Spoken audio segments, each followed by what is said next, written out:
Everyone, welcome back to Life According to Nikki. Today we have an incredible guest with us. I just finished telling you last week about how much I loved her book, and I reached out and DM'd her, and Portia Louder is here. Was so gracious to respond to my DM, and we are going to ask some amazing questions. So, Portia, thank you and welcome. Thank you for having me, Nikki. Are we kidding?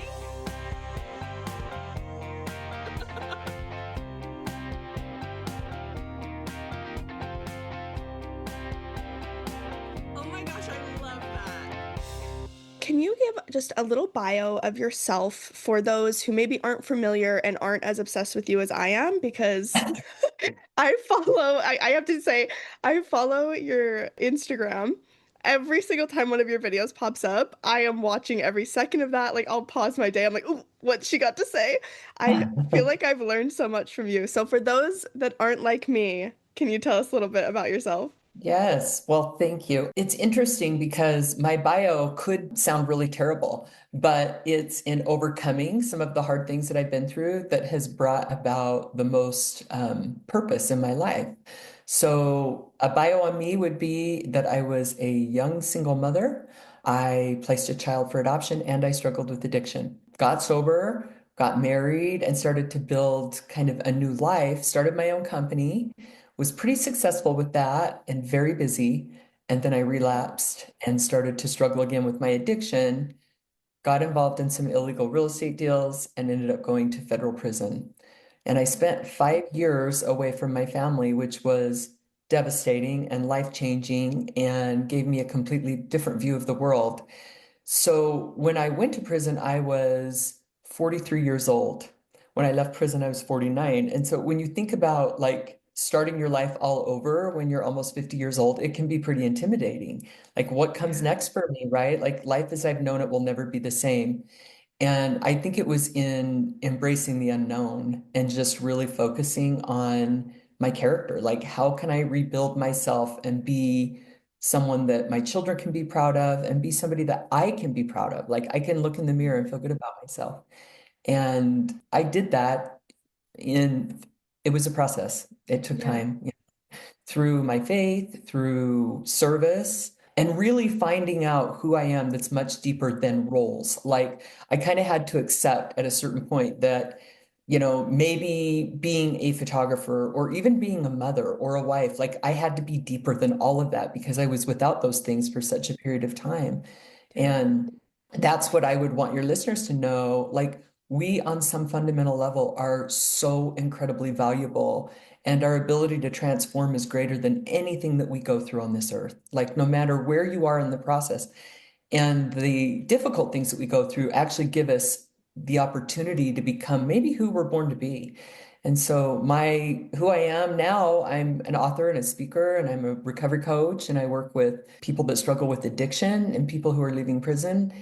And I have a beautiful life. My life is more beautiful. I'm 53 now, and I feel like I have a completely different view of the world, and I'm grateful for it. But it was painful to go through those things. Wow, thank you so much. That was such a that was an incredible bio right there. So many like nuggets to choose from. That message of becoming, that is something that I get at least through your Instagram feed and especially through your book. It's really what drew me into your content is because I really love that. I that's an idea I definitely subscribe to, and we share the same faith and, religious background in that way. So I find your story so inspiring, but I also love that you don't shy away from talking about what was so difficult and what even, now and like once you were released from prison. I really appreciate your ability to be this storyteller of your own life, but to really do it in a way that's so uplifting and hopeful as the undertone message of it all. I think it's just such a beautiful way to tell your own story. So thank you so much for all that you do and all of your content that you make. Well, thank you. Yeah, I feel like maybe going to prison is freedom. Maybe so. I spent so much time when I was younger trying to figure out where I fit in, like where, and being afraid of the mistakes that I made. And I feel like if I could have owned that. Like honesty is my highest value now at this point in my life. And Mm, when I was trying to pretend to be okay, but I wasn't, it mm, wasn't okay. Like I yeah. wasn't happy. I felt like I was in conflict with myself. Mm, So one of my, when I meet with people and I work in do group therapy and things like that, it's like, let's just talk openly about what we're struggling with. Let's just do yeah. that, you know? Yeah. And and so, but what I know, it's crazy to me that in my weakest state, like I had this moment when I first got to prison where I was so devastated. Like I could not Mm, even see my way out. I felt like, and I had failed on such an epic level. It's like I'm separated from my family who I love. I'm an enemy to my country. Like that's how I felt. You know what I yeah. mean? Yeah. Like my whole country, I'm incarcerated. I'm completely separated from my community and the outside world. I'm in this uniform. I'm so brokenhearted, I can't even see how I'm going to find my way out of this. And in that place, I reached Mm, out in prayer, needing to know who I really am. And I felt more loved than I've ever felt in my life, a complete knowing of my worth. And it's deeper than anything. It's deeper than religion. It's deeper than anything, like any mistake. It's deeper than any accomplishment. Like there's nothing that is more fundamental than our worth on this planet. Like our worth is grander than anything we could comprehend, and our ability to transform. I feel like my time in prison, I spent very little time with members of the church, of the LDS church, yeah. because there weren't many, which is good. I mean, I guess there were a few when I was in California, and I appreciated that. And appreciated the volunteers that came in so much. But I spent 3 years as the only member of the church at a prison in Mm, Minnesota, so away from my family. And I have never prayed like I prayed. I felt myself kneel before Jesus Christ, like really reaching out and just needing to know my worth. And I have never felt more loved and more connected. So I just want people to know, like wherever you are deeper than anything. And when you're in the middle, like I remember this place where I just could not see how I was going to come back from where I was. Like there's just no mm, way. I just couldn't see it. I'm like, how do I ever come back from going to prison? And that's why I fought so long. Like it took me a long time to get to a place where I finally pled guilty and was willing to go to prison. Before that, I just kept thinking it would be impossible. I can't go to prison and come back from that, right? And right. that's the way we think as humans, but that's not how God thinks. Like he has big plans for us, and there's just nowhere you can go that you can't come back from it. I just want your viewers to know that. Oh, So, thank you. Amen. I swear I could listen to you talk. Your um, story is just so inspiring, and the way that you were so eloquent in your speech and explaining that. Thank you for that message. Really, when I choose people to come on this podcast, I look for people who I find inspiring, who uplift me and who make me want to be a better person, be more of myself. And you are just absolutely one of those people. So, everybody listening, I hope you took that in, rewind, listen to it again, because this is the woman to hear it from. I mean, I feel like on paper, when on exactly what you paper, I said. look really bad. Yeah, no, what you said in the beginning, where you're like, oh, it may sound like a rough story, but in reading your book, we're gonna get to it. You know what? Quick pause. We're Okay. gonna get to your book. Quick tease for everybody. But okay, we're gonna backpedal slightly Yeah. because the viewers would be remiss. I promise you I will get DMs about this if I don't ask this first because the listeners have come to love this segment. What have you been watching? What I particularly want to know is in prison, you talk about this on your Instagram and also slightly in your book, but the fact that you didn't want to watch TV, so a couple things, if you can touch on that a little bit, but you also mentioned that you read a lot. And Yeah. I want to ask about that. How, number one, did you get access to different reading materials? I would love to know the logistics of that. And then Right. also, what is it like to read these books about changing and, like the 7 habits of highly effective people? What was it like to read these books and then be in this place where it's a very structured, you say that you did the same things every single day. I would just love to know what those books inspired in you, or if it was in some ways frustrating that you were like, oh, like, because I've read those, a couple, the books that you mentioned, I was like, oh, I've read those, and then thought, oh, I can't wait to wake up tomorrow and like change my life. So yeah, if you can speak to not watching TV in prison, and then yeah, what you read. Right. I think the shift for me was there were a lot of people in prison that saw it as a waste of time. And I chose to see it as the most important time I would ever have. So for me, it was just like I have to leave prison with something to show for it, which was Mm. nothing external. It was only internal, right? Yeah. So like you're in college to get an education. I was in prison to get an education. Like that's what I saw it as. And I wasn't going to be dependent on what they were going to teach me because there are so many good books. And so I always worked in a position where I was close to the library and I could go through all the books. And I literally read encyclopedias and dictionaries and like anything I could get my hands on material. People in prison do like to read. There are a lot of people that like to watch TV too. But for me, I learned a lot of things I didn't want to do by observing. I'm like, oh my goodness, you've been in prison for 10 years. How long have you been stuck in that TV room? Which can happen to us out here too, right? Oh yeah. And I'm not I understand sometimes self-care can be watching TV, like relax and watch a show. But also like reading has changed my life. Like I wouldn't have written books if I wasn't a reader. My vocabulary is from reading because I didn't go to college. Everything I've learned from reading. And sometimes I would read 12 and 15 hours a day. Like I would wake up early, even though I knew my day is going to be the exact same today as it is tomorrow, as is the next day. And I have 5 years of this time. I looked at every day as important and I started early. Like I started at 4 or 5 in the morning when nobody was awake so that I could get up, make my outline, read. I was very disciplined. I would read my scriptures first, and then I would pull out like self-help type books or history Yeah. books. And then I would only read leisure books. Like to me, leisure books were my like treat for the day. And it wasn't every day.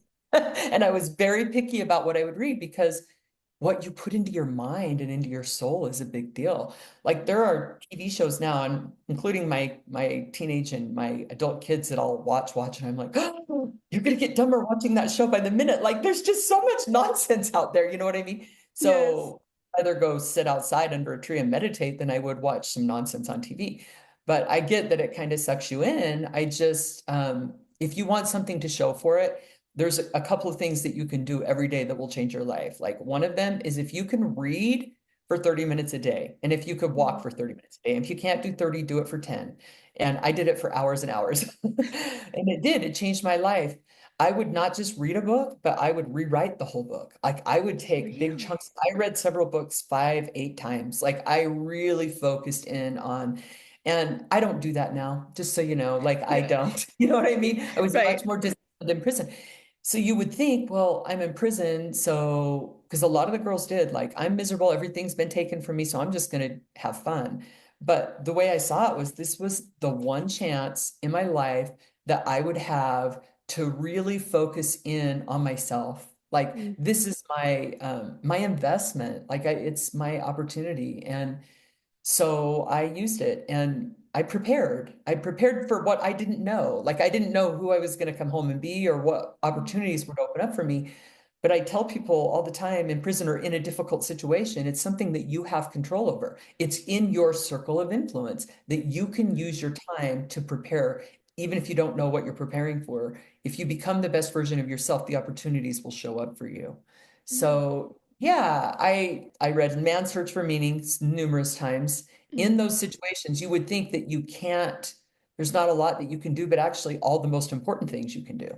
You know what I mean? Like you get to control your thoughts. I rewrote my mission statement and set goals and I got to practice those goals. Like I'm a good friend, I'm a good listener, I have honest, open, meaningful relationships with others. Those were my goals. And Yeah. and by focusing on those every day and reading and studying about them, I got every day I kept practicing them and I got better at it. So, yeah, reading was a big thing. And you can get books sent in prison. Oh. And I became like I was always looking for everyone on the compound. I knew what books they liked. So, and I was in the library all the time. So I'd be going through them and go, oh, this one's for her, this one's, and then I would run around the prison delivering people's books. I found something you're going to love to read. So, Oh, yeah. I love that. Okay, sorry. Quick question more on the logistics of the library. How does that Yeah. work? Is it just like a regular library where, you go in and you can check out a book and there's like is there a big selection? Not a big I mean, a lot of them are hand-me-downs, but we have a lot of books that people have sent in, and then when they go home, they donate them to the library. And then Okay. there's just, I mean, if the prison's been around 30 years, there's 30 years worth of books, right? Mm. So, and then other libraries send books they don't want anymore. So there's a lot of donations. And I mean, we check them out, but there's no penalty if you don't bring them back. What happens is the officers, because you don't have a lot in prison, you just have a locker, people kind of will hoard 5 or 10 books, even though they're not going to read them. So the officers go through the unit and they'll shake them down and say, you can only have two. You're only supposed to have 2 books in your locker at a time. And then they'll send the rest back to the library. So they just rotate. That's kind of how it works.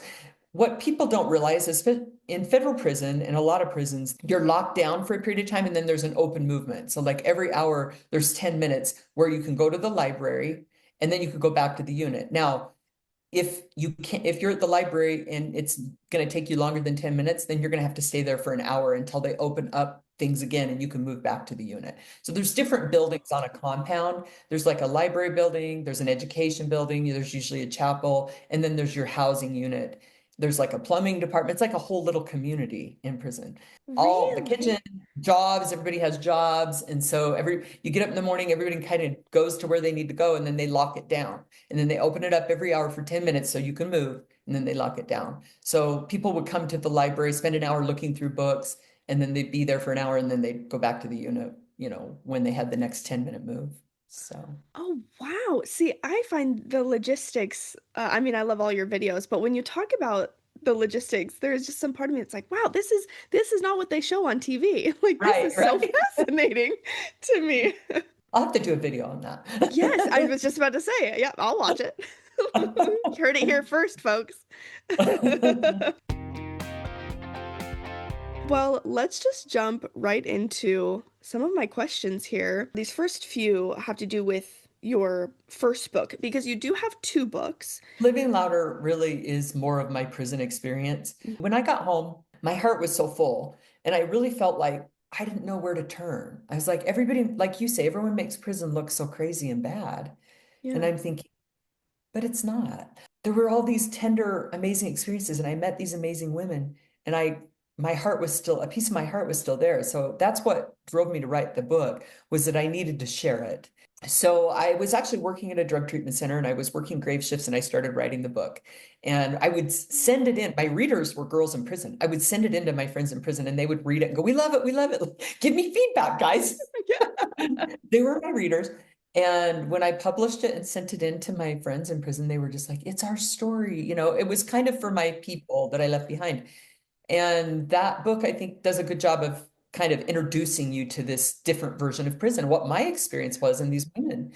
And then when I got home, I didn't know if I'd write another book. Well, after I wrote that book, I started meeting people from all walks of life as my journey progressed. And I had these other experiences and then we lost my brother. When my brother passed, again, my heart opened up and it was just like, I have to write the book. I didn't know I was going to, but I'm going to now. And I wrote that book in 2 weeks, my second book. Like it was just like, it had to happen. Even my editor, she's like, don't you think you should take more time? I said, nope, publish it. Like I had to do it. It was like my heart just burst and it had to happen. And then who knows the next book when it will come, but I hope no more tragic experiences happen. But for me, it's just when it bubbles up too much and I can't hold it in, I just have to write the book. The second book is Born to be Brave, and it's about all these brave souls that you wouldn't see as brave, but they are brave. And I just want the world to know, even in our weakest state, we're brave. Like maybe we don't really understand what other people have been through, but when we do, we see how truly brave they are. Mm. So,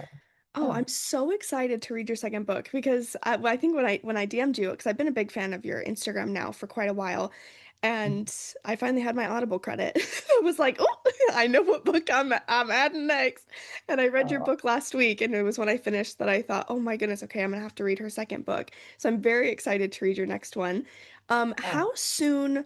Because you're saying that, okay, you were writing it with the graveyard shifts. What's the Uh-huh. timeline here of like you're released from prison, you start writing the book to publishing?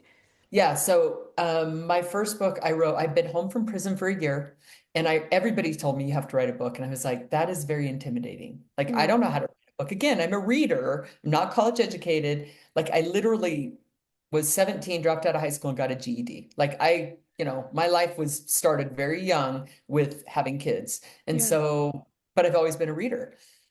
And my parents were readers and my parents were kind of out of the box thinkers. And so I just thought, well, I guess I can. Like, I'll just do it. I'll figure it out. And so I started writing.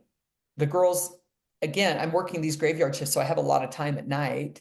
And the reason I went to work in drug treatment is because it reminded me of being in prison and I just missed all my friends. So I just went to work. Yeah. I didn't make any money. It was like 13 bucks an hour, but I wrote a book. So, Yes. keep in mind, like sometimes we don't see the immediate thing, but so as I'm writing, the girls in the drug treatment center, the reason that I started is they loved my stories. Like I would always be talking my prison stories to them, like I do on Yeah. socials. And they're like, oh my gosh, that's the best story. Tell us this story again. Yeah. I hadn't started the videos or anything. And I was like, "Ah, all right. And so then I wrote an outline based on my stories, and then I just started writing and I wrote them in essay form, these little chapters, and usually like 2 or 3 chapters a week. So I wrote my first half of the book in 2 months. Then I took a 2 month break because I was like mentally done. I was like, I can't, because the way I wrote it, I was writing it like I was reliving it. You know what I mean? Like Hmm. I wrote before prison, and then I was like, finally I get to prison. And then I'd write through that, and then I'm like, finally I get to the next prison. And then I'd write through that. And so I got halfway through, took a break for 2 months, and then I knew one day I got to start up again. So I started right back up, and then I wrote again for 2 solid months.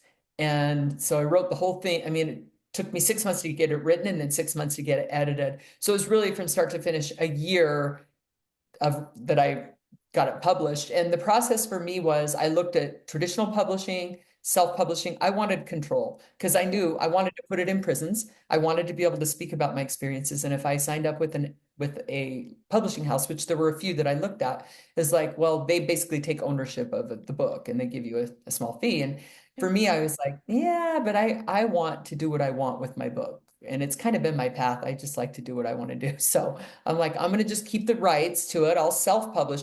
It can be difficult to self-publish because you don't know if anyone will see it, if anybody will read it. Like I haven't done any marketing or anything, but I speak a lot. I do a lot of volunteer work and I just post it on social media and then I give it away. And Yeah. whenever you give things away, it comes back to you. So I like made it available in prisons for free and I send it into prison and it really, people have bought it. Like it's done fairly well. That's God too. Like he just says, okay, your story needs to be told. So you do the footwork and I'll make it happen. You know what I mean? Yes. Oh, absolutely. I actually have a book as well that I Oh, self-published on Amazon because I felt the same way where people were yeah. telling me, so I had two of my best friends, they died in a car accident in 2020. Just very, very organically, I started writing once a month, or it seemed to be once a month that this would happen, where I wrote an analogy of my experience because I'm very image based, very like any sort of metaphor. That's just how my brain works and thinks and how God speaks to me. So I just really wanted people to understand what I was going through, but I was like, no one can relate to this necessarily, and I don't even know how to express how I'm feeling because I don't even know how, like, this is the first time I've Yeah. ever, I not get lost it. And someone. you feel Yeah. kind of alone a little bit, like but your heart's so full and you're like, I need to share it and I Yes, can't pretend it didn't happen or I'll just go crazy. I get it. Yeah. So you wrote the book. exactly. Yeah, That's so awesome. yeah, it ended up just being, at first on Facebook, I just like published some, once a month, I would just kind of give my analogy of this is what I've been feeling Mhm. this month, as this is what I'm going to compare it to. And, and then I was a couple years later, because everyone, would share it and people would tell me how much they were moved by it and that it was so great. Oh, you should make this into a book, blah, blah, blah. Yeah. And I was so insecure with my writing because it was Intimidating. Yeah. it's so intimidating. And I was also like, oh, I don't know. These were just me, my journal basically of my grief and my journey. then I decided to rewrite it for a scholarship, actually. It was a writing scholarship for my undergrad, and I lost, didn't get it. But I spent about 3 months, in the writing lab with grad students, helping me edit and get it to be, really good, this publishable thing for this writing Right. scholarship. And at that point, well, now I had a book, and so Ah, I ended up do you publishing. publish on Substack too? Have you started down the No, Substack? I I know haven't. everyone, I'm they so say, behind. I am too, girl. I feel I'm like, I don't even have a Twitter or X account. Like I just, things just Yeah, kind of same. happen. They say that for writers, Substack's the place to go. I finally opened an Oh. account, but I don't know what I'm doing with it. So, We should check back in on this because right. now clearly I need to do this, but I'm sure you feel similarly where it's like I've got 12 million things going on that this was kind of like a and I wrote a book, by the way, you know? Right. Right. My gosh. Beautiful thing about a book is that you capture the moment, the Mm, experiences that you have. When I first wrote my book, it was like, well, maybe five people will buy my book, if that, my family, who's yeah, gonna even, but you don't see, like, it's been, what, 3 or 4 years now since I published my book, and it is doing way better this year than it did the first year. Like, it just can grow over yeah. time, and it's kind of a legacy. And when I say way better, I mean, for me, if thousands of people are reading my book, like what kind of an influence can that have? I'm never going to be a wealthy person from a book. Well, I doubt it, but I mean Yeah, but yeah. it's growing and it's making an impact, and that's what matters. And you don't know if 5 years from now or 10 years from now, it's like your legacy. So good for you for capturing that. Well, So, thank you. And I love that you yeah, said, you give it away in prisons and I do the same for me. Anytime I hear of someone who's lost someone suddenly, I'm like, here was my experience. Here's kind of how I dealt with it. And it's just this beautiful moment of human connection of, to me, God bringing together his children to be like, hey, I've been through, definitely not your experience, but I've been in a similar state of where you are, and maybe you can gain some strength from my experience, and it can help right. comfort you because there were books that I read when I was going through my journey that helped me and made me feel seen and not alone. And I just love that books can do that. I'm such a big reader, and that's what I love about Oh. reading. And here's my next question. Because when I was recording, I haven't done an audio version, but I've done a podcast episode where I read my book a while back. And I had to pause about what seemed like every 2 to 3 minutes because I was like so emotional reading it.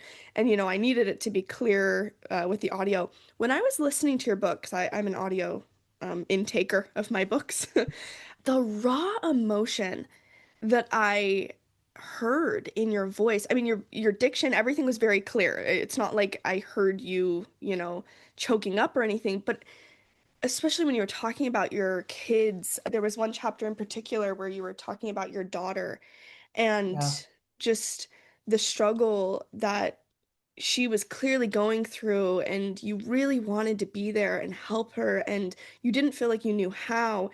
And just the emotion in your voice, hearing that, I was brought to tears so many times listening to your book. I was cleaning my room just crying and Oh. going on walks, crying, listening to your book. And I just wanted to know, what was that like recording that story, your own story?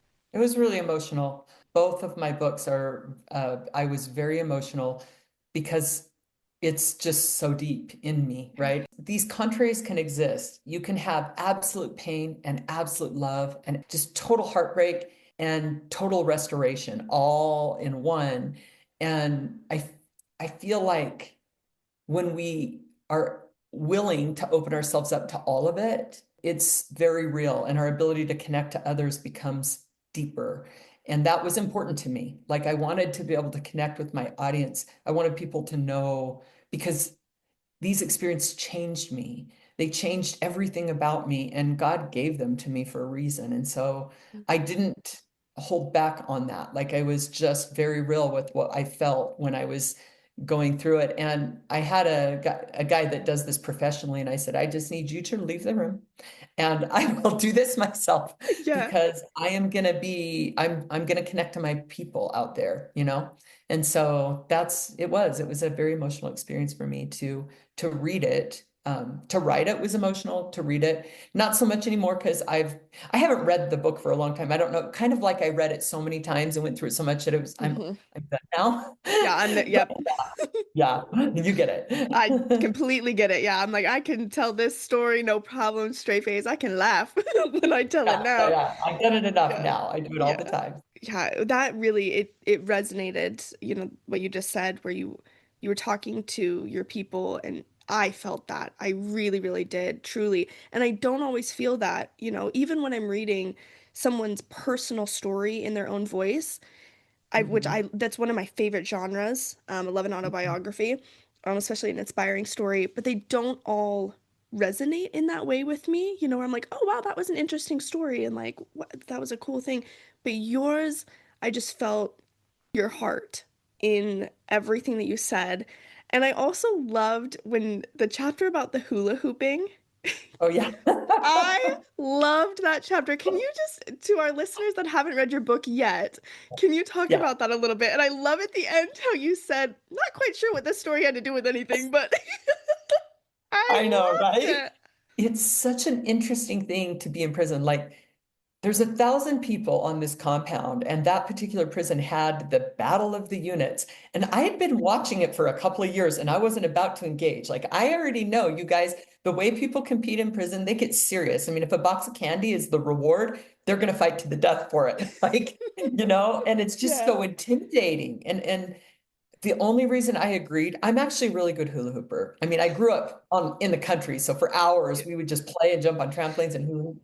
But I wasn't about to sign up. And there's also really good athletes in prison, like Hmm. professional dancers in prison, like these girls that just really a lot younger than me. But I was actually in a unit at the time. So there's 4 different units, and they would have us compete in multiple events over this like 6 week period of time. And then they would add up all the points. And I remember the girls in my unit are like, Miss Louder, please will you represent us in the hula hoop competition? Oh, I can't say no. I love these girls. Right. We're really working on changing our lives, and I'm teaching them classes and stuff. And I'm like, all right, I'll do it. And then once I signed up, I regretted it immediately. I went down and tried to cancel, and they wouldn't let me out. Like nobody feels sorry for you in prison. I would go down to the girl in charge of the rec yard. I go, hey, could you take me off the list? And she goes, not a chance. I go, no, I'm scared. She goes, yeah, we know you'll get over it. Like, it's not like anybody's going to say, oh, okay. Yeah, Yeah. no, you signed up, you're in. So, like the day of when I go down, I'm just blown away that the whole gym is packed. And there's 16 girls over there hula hooping that look like they've been hula hooping their whole life. They're doing moves I've never seen before. And I'm telling my girls, they're like, Miss Louder, what are we going to do? I'm like, I am going to go outside and pray. I'll be back. I'm marching around I'm like, I need a minute. I'm saying my mission statement. I'm marching around. And then I come back, and the girls are so cute. Like none of them can hula hoop that well. And it's a really hard hula hoop. It's like a really hard hula hoop. And so the girls I'm are like, sorry. I said, okay, let's say a prayer. We each give each other some advice. And then they go out and they last like 10 seconds or 40 seconds. We're doing it in heats. And this is the miracle of all miracles. This is how I know God loves his children. Because I know I can never do that again. But I go out there, and I'm like in the zone. I'm in the zone. Like everybody's like, oh my gosh, louder, look at louder. And people are dropping, and I'm just like hula hooping. I'm in the zone. I got my hands up. I'm just doing when I think about it now, even when I post this on social media, all my friends from prison are like, that was epic. That was crazy. 33 minutes. I'm like, and I hear the girl that finally everyone drops but me and another girl. And I know this girl from another compound, and she is seriously like, she is like she's a choreographer. She can dance. Her body just is she just born to dance. And she's like, louder, drop the hula hoop because it's been going on and on for like 33 minutes. I'm like, not dropping the hula. And her friends are yelling, take her out. I'll pay you commissary to take her out. It was so crazy. Like literally, it was epic. 33 minutes. And by the time that thing ended, like when I walked out, there was like the crowd was in awe. Like I walked in the next morning to the kitchen, and people are like, whoa, louder. That was amazing. That's my moment of legend, my prison moment Yes. of legend. I got so much respect for that. And again, I couldn't walk for a week. There's no way Yeah. I could ever do it again. I know that God just did something for me I could never do for myself. a hula hoop competition. So yeah, I need to get a really good picture with hula hoop. It's just so people can understand like this was like it would be easier for me to do in front of 1,000 people anywhere, but I mean in prison, like Yep. it was so intimidating. So thank you, Heavenly Father, for Oh, that moment of grace. So anyway, yeah, that's one of my stories. And when I told it, I was like, I don't even know why I'm telling this story. It's not like it's, but honestly, like it's epic. It had to be it captured. was.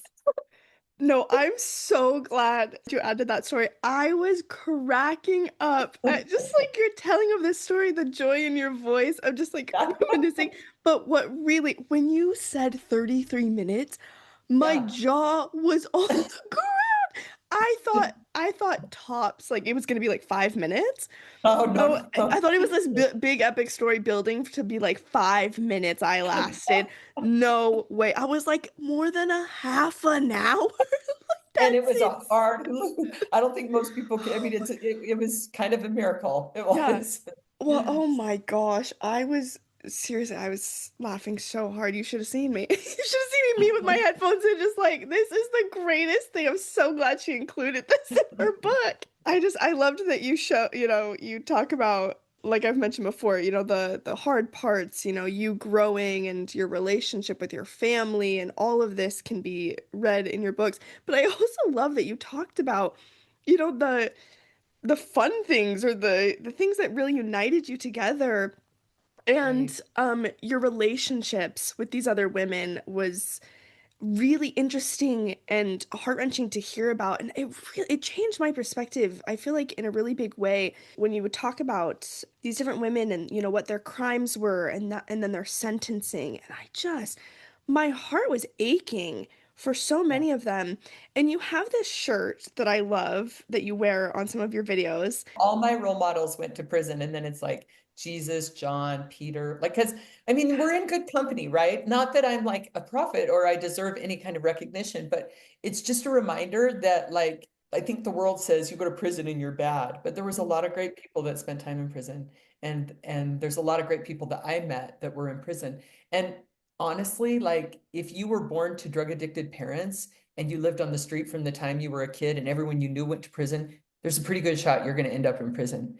And the strength that it takes to climb out of that, out of the system. I know people that were raised by the system since, I mean, they were in foster care, then they went into detention, then they went into prison. Do you know what it takes to come out of that?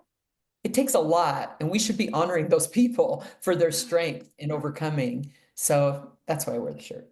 Oh, no, I love it. Okay, one more question, and then I just have the hills will die on really quick. When you were in prison, imagining your life after release, what parts turned out as you pictured, and what parts didn't? It's a good question. I did a lot of visualization. I'm going to share one experience. So I remember about halfway through my prison sentence, I was in Minnesota and I hadn't seen my family for a year. And that's a long time not to see your teenage kids. They grow up a lot in a year. And I remember when they came to see me, they were really struggling. My daughter Sadie was this happy, carefree kid, just always in the sun, barefoot. And she was 14 and she was depressed. You could see the heaviness and it was extremely painful for me to see my children who had grown so much, but also who were struggling so deeply, knowing, it's a hard age anyway, but they were struggling more because of me. And I remember looking at my kids and saying, I know you're hurting and it's my fault. And I need you to tell me how I hurt you. I think it's going to be important for you and for me to know. And it was scary. And my daughter Sadie said, Mom, I'm so tired of this. I don't even want to talk to you anymore.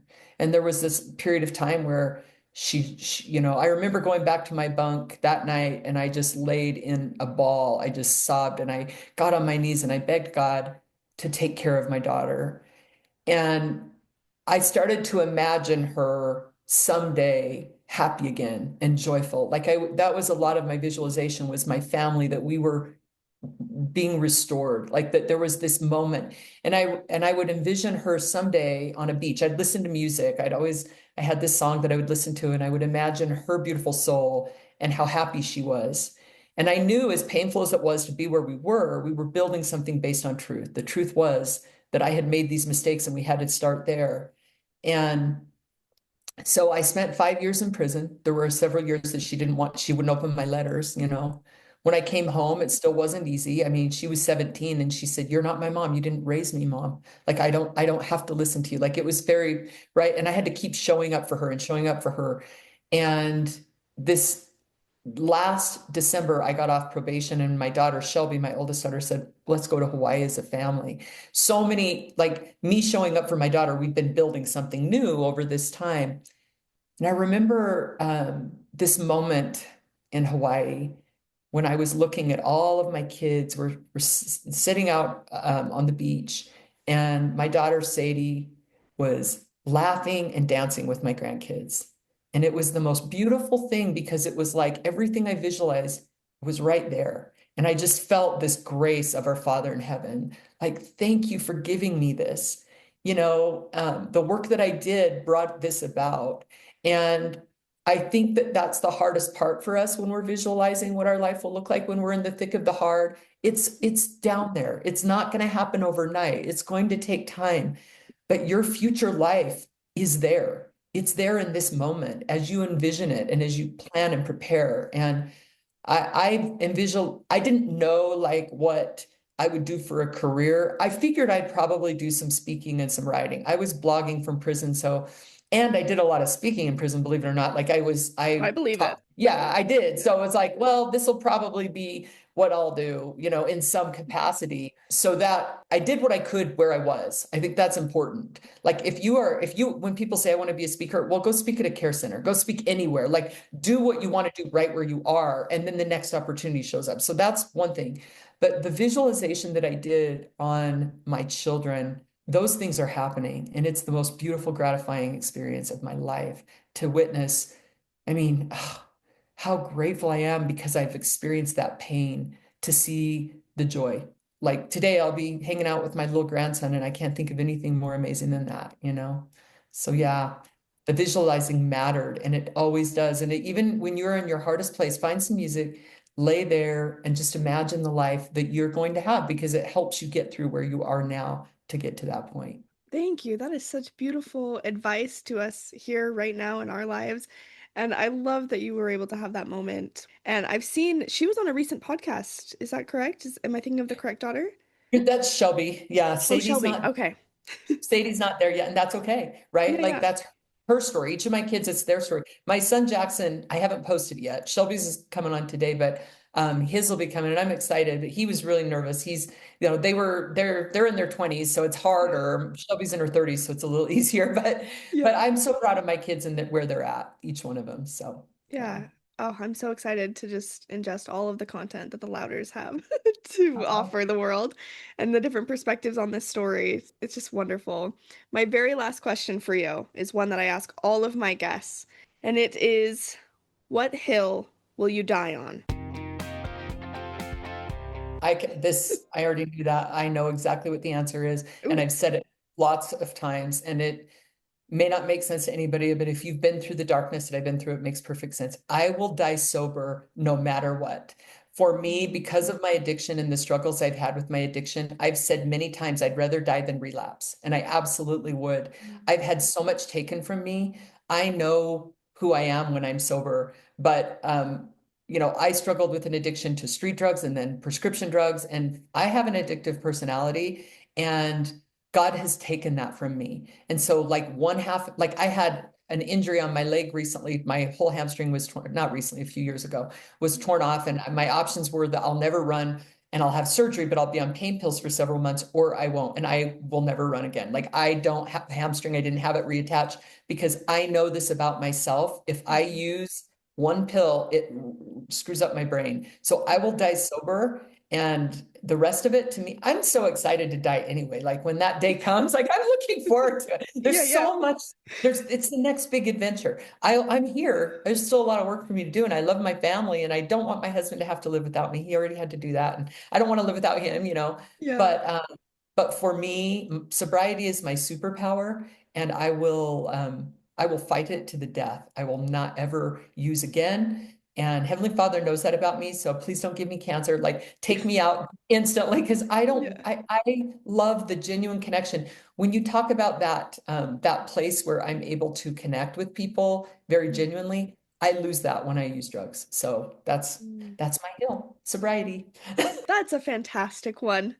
Thank you Thank so you. much. Oh, Uh, this has been so wonderful. I've enjoyed our conversation so much. It's really uplifted me. So, Oh, good. Thank you. Oh, I feel the exact same. Thank you so much for your time today, for your story. Everybody, please go read Portia's book, Living Louder and Born to be Brave. Both of them. I'm excited. I will report back. You all know me on my second read. Once I'll have my rating, my reviews, and a full chit chat about it. Thank you so uh, much. And you have a great rest of your day. as well, take care, friend. We'll see Thanks. ya. Bye. Bye.